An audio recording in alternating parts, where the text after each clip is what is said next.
Hello दोस्तों, welcome back to my channel. स्वागत है आप सभी को हमारे इस YouTube channel the some news study पर। दोस्तों, मैं हूं कुमारी किरण और आज का हमारा टॉपिक है असेसमेंट फॉर लर्निंग से बीएड सेकेंड ईयर या हम लोग बोल सकते हैं सेकेंड सेमेस्टर पेपर से। तो चलिए दोस्तों शुरू करते हैं। आज हम लोग सीखने वाले हैं मानव संदर्भित परीक्षण यानी कि नाम रिफ्रेश टेस्ट यानी कि हम लोग बोल सकते हैं एनआरटी। इसके बाद हम लोग एक्सप्लेन करने वाले हैं निकट संदर्भित परीक्षण यानी क्राइटेरियन रिफ्रेश टेस्ट से। तो चलिए दोस्तों सीआरटी हम लोग बाद में एक्सप्लेन करेंगे। सबसे पहले हम लोग एक्सप्लेन करने वाले हैं मानव संदर्भित परीक्षण यानी कि नाम रिफ्रेश टेस्ट से। एनआरटी का सबसे पहले अर्थ देखते हैं। अर्थ में हमारा दिया हुआ है मानव संदर्भित परीक्षण वह परीक्षण होता है जो छात्र के परिणाम की तुलना अपने समूह के किसी अन्य छात्रों से किए जाते हैं। यानी कि मानव संदर्भित परीक्षण वह परीक्षण होता है जिससे हम लोग कह सकते हैं कि छात्रों के परिणाम मतलब रिजल्ट, उसके रिजल्ट का तुलना अपने समूह के यानी उसी वर्ग के अन्य छात्रों से उसकी रिजल्ट की तुलना की जाती है।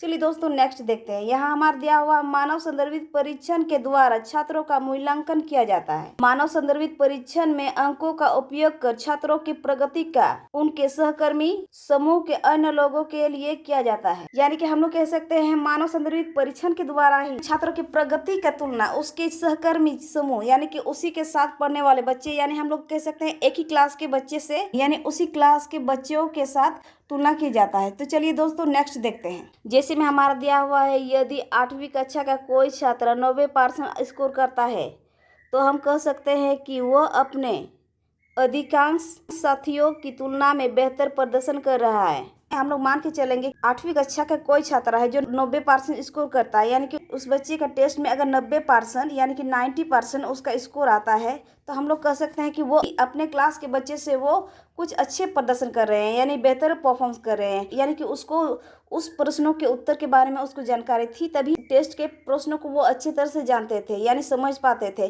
जिसके वजह से वो उसका आंसर भी सही हुआ, जिसके वजह से वो 90% स्कोर कर लेता है। चलिए दोस्तों नेक्स्ट देखते हैं। ये नेक्स्ट हमारा दिया हुआ है यह परीक्षण का उपयोग परंपरागत रूप से किया जाता है। मानक संदर्भित परीक्षण में छात्रों के प्राप्तांकों का मूल्यांकन पूर्व निर्धारित मानक के आधार पर किया जाता है जिससे छात्रों के प्राप्त ज्ञान का पता चलता है।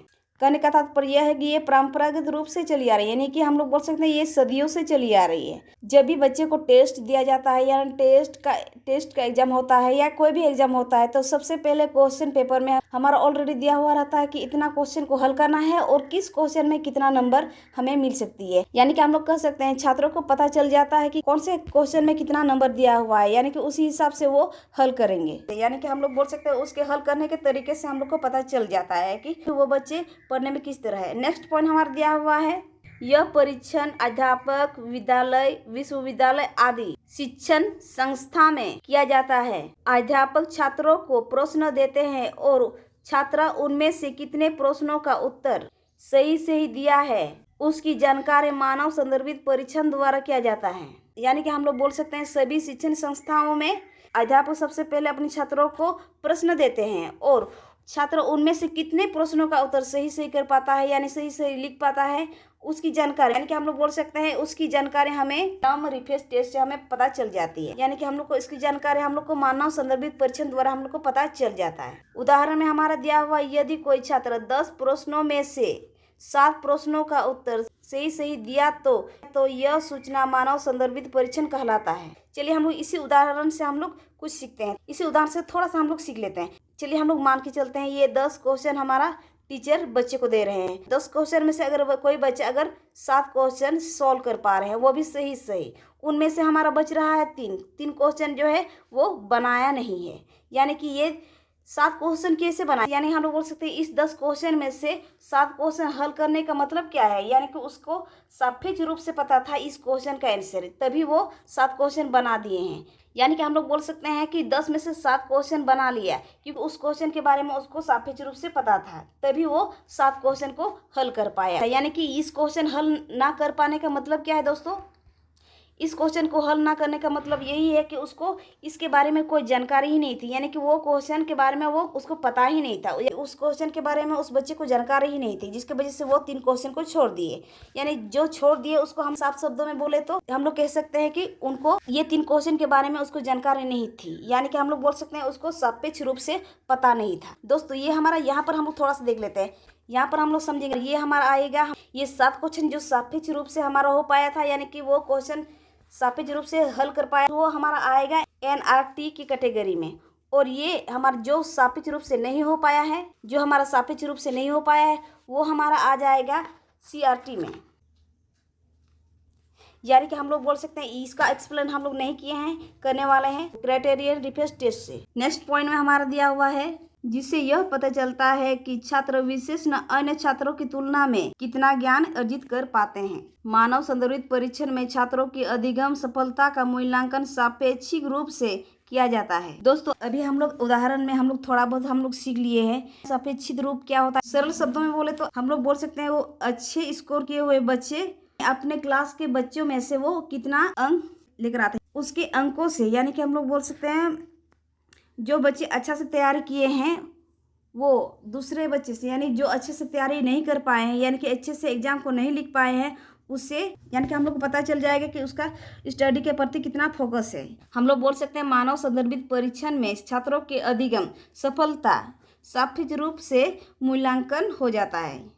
फिर हमारा नेक्स्ट पॉइंट में हमारा दिया हुआ है निकट संदर्भित परीक्षण। अब हम लोग देखेंगे क्राइटेरियन रिफरेंस टेस्ट, यानी हम लोग बोलेंगे CRT। चलिए हम लोग CRT देख लेते हैं, NRT हम लोग देख लिए हैं, अब हम लोग CRT देखेंगे क्राइटेरियन रिफरेंस टेस्ट से। इस परीक्षण का प्रतिपादन 1963 में रॉबर्ट ग्लेजर ने उल्लेख किया था।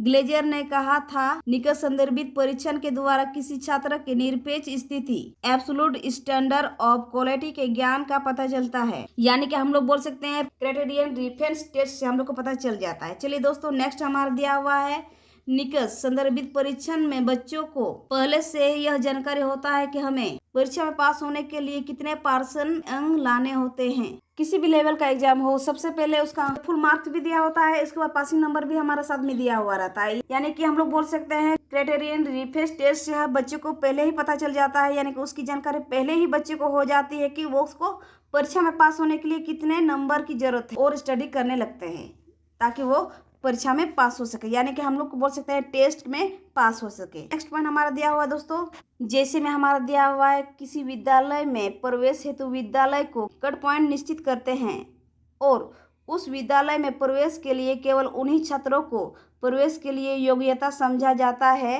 जिसके अंक कट पॉइंट से अधिक हो। इसका कहने का मतलब यही है दोस्तों कि कोई भी शिक्षण संस्था में सबसे पहले उसका एडमिशन लेने से पहले क्या करते हैं, सबसे पहले बच्चों का कट ऑफ पॉइंट देखते हैं, यानी कि सबसे पहले उसका कट ऑफ देखा जाता है कि वो बच्चे कितने नंबर लेकर पास हुए हैं, उसको देखा जाता है। और ये भी निर्णय लिया जाता है उस बच्चे को, यानी कि उस शिक्षण संस्था में, यानी कि कॉलेज हो, यूनिवर्सिटी हो या फिर छोटा स्कूल हो, कहीं पर भी सबसे पहले उसका परसेंटेज देखा जाता है, यानी कि वो बच्चे कितने % से पास हुए हैं, कितने % लेकर वो पास हुए हैं, उसको देखा जाता है। उसके बाद है उसका एडमिशन लिया जाता है। उसका नंबर अच्छा नहीं है, हम लोग बोल सकते हैं कम है, तो ऐसी स्थिति में उस बच्चे को स्कूल में हो या कॉलेज या यूनिवर्सिटी, यानी उस बच्चे को एडमिशन नहीं दिया जा सकता है। उसी बच्चे को वहाँ पर एडमिशन दिया जाएगा जिसका कट पॉइंट से उसका अंक अधिक हो। हम लोग बोल सकते हैं कट पॉइंट से उसका बेहतर % हो। ठीक है, यहाँ तक हम लोग समझ गए हैं। तो चलिए दोस्तों नेक्स्ट देखते हैं। ऐसे परीक्षण टेस्ट को निकट संदर्भित परीक्षण कहते हैं। इस परीक्षण में मापदंड स्थापित होता है। निकट संदर्भित परीक्षण में निरपेक्ष रूप से किसी छात्र ने कितना अंक अर्जित किया है इसके बारे में जानकारी मिलती है। मानव संदर्भित परीक्षण और निकट संदर्भित परीक्षण से ही हम लोग को पता चल जाता है, यानी कि हम लोग को जानकारी मिलती है कि कौन से बच्चे यानी कौन से छात्र, हम लोग बोल सकते हैं इस शिक्षण संस्था में किसी से पक्षपात नहीं किया जाता, निरपेक्ष रूप से, यानी कि बिना भेदभाव किए। यानी कि हम लोग बोल सकते हैं निकट संदर्भित परीक्षण से ही हम लोग पता लगा सकते हैं कि उस बच्चे में ज्ञान अर्जित करने की कितनी क्षमता है। हम लोग बोल सकते हैं उस छात्रा ने कितना ज्ञान अर्जित किया है या फिर ज्ञान अर्जित करने की क्षमता रखता है। दोस्तों आज की टॉपिक मानव संदर्भित परीक्षण और निकट संदर्भित परीक्षण हम लोगों ने कंप्लीट कर ली है। दोस्तों वीडियो कैसे लगी, वीडियो पसंद आए तो वीडियो को लाइक और चैनल को सब्सक्राइब जरूर कर दे, साथ ही बेल आइकन को भी प्रेस कर दीजिएगा ताकि आने वाले नए वीडियो की नोटिफिकेशन आप तक जल्द से जल्द पहुंच सके। Thanks for watching this video.